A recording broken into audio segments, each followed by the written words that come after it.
Sedím sám, když mě nikdo neslyší. Venku ticho, uvnitř všechno křičí. Místo srdce bít, co buší do noci, a ve sluchátkách jen stíny mý minulosti.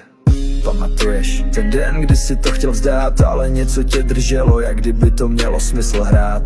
Možná si nikdy nebyl hrdina, ale v těch verších si byl pravdivej. Nemám plán, jen pocit, že to musím dát ven. Všechno, co ve mně hníje, každý zlomený den. Nemluvím pro views, nemluvím pro fame, mluvím proto, že ticho mě táhlo ke dnu jako chain. Slyšíš mě?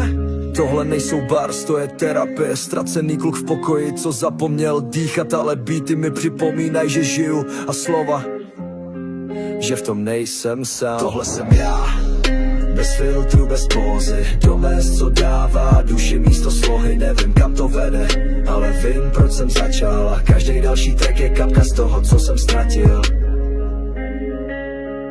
A přece furt dýchám. Říkali, že to nikam nepovede, ale kdo je tu teď s beatem v hlavě a bolestí v textu? Nejsem slavnej, nejsem vzor, ale každý, kdo to cítí, cítí to až do kostí.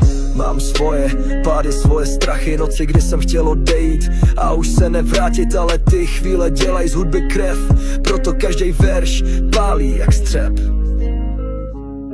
Přemýšlel jsi někdy, proč to děláš? Není to kvůli něm, je to kvůli sobě.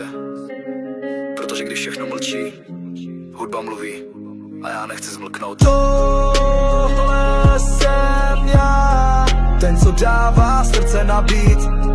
Všechnu bolest, každej stín, každej vnitřní křik. A možná padnu, možná budu sám, ale aspoň vím, že jsem nikdy nelhal. Tohle je začátek, a jestli se někdy ztratím, pusti tenhle track a já budu zpátky.